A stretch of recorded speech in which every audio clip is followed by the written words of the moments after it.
Hey guys, Vance here at Sensor Stack Forum, and I'm gonna take you through the removal process of this nasty unwanted software. Now this video is gonna be composed of two parts: automatic removal for the first part, and then I'm gonna take you through how a manual removal would be done.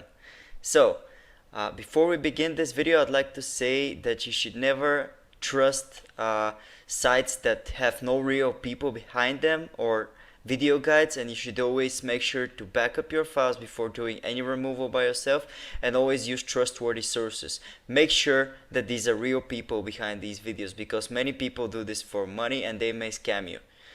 Now for the automatic removal, we're going to use the help and the power of an advanced anti-malware software.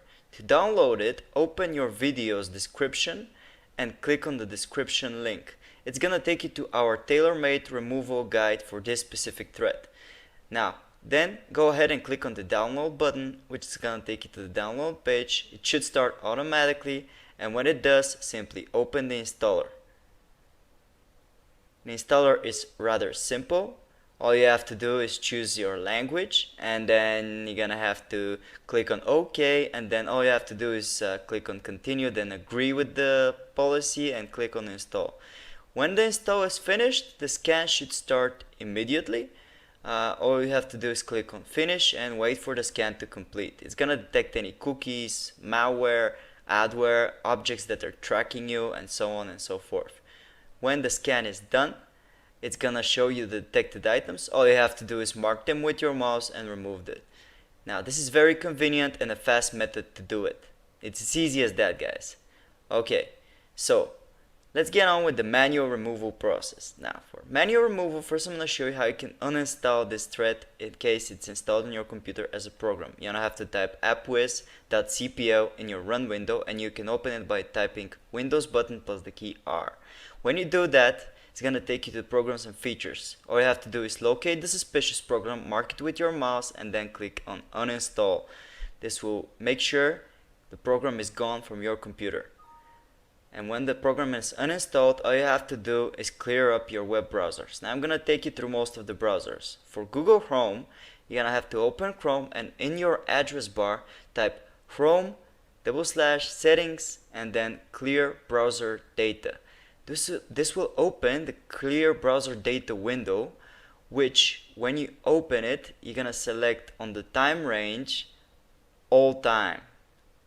And when you do that, you're gonna tick everything besides passwords and other sign-in data. And then you're gonna click on the clear data button. Easy as that. Now you've cleared all the trackers and all the cookies that may be caching on your computer and tracking you. To clear any malicious extensions, you're gonna click on the three dots on the top right, more tools, and then extensions.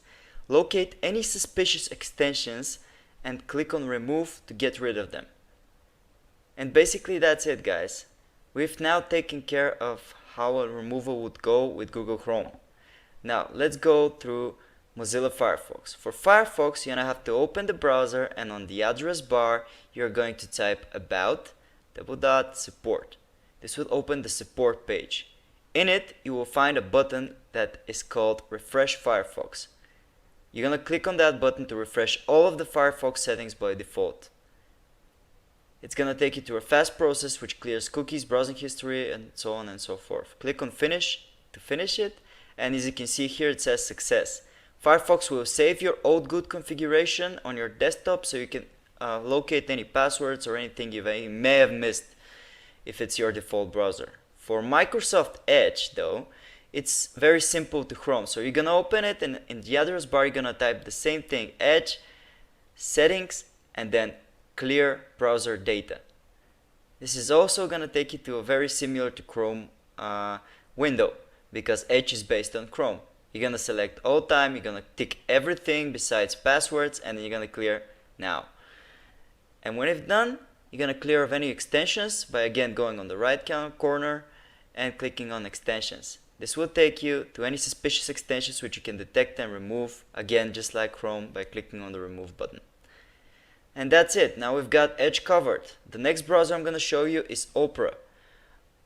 In Opera browser, you're going to click on Opera, and you're going to go to the address bar, and then you're going to type Opera/settings clear browser data.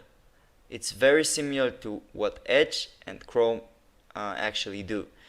So you're gonna click on advanced, and then you're gonna tick everything, select all time, you know the drill, guys. Like, select everything, settings, hosted data, and then click on clear data. And basically that's it for the browsers. So with this, hopefully you should have get rid of this nasty adware threat. Thanks for watching, guys. We hope this video helped you. We appreciate if you'd subscribe, comment. We respond fast to any comments, so make sure to ask us any questions if anything is not clear. Thanks for watching, guys.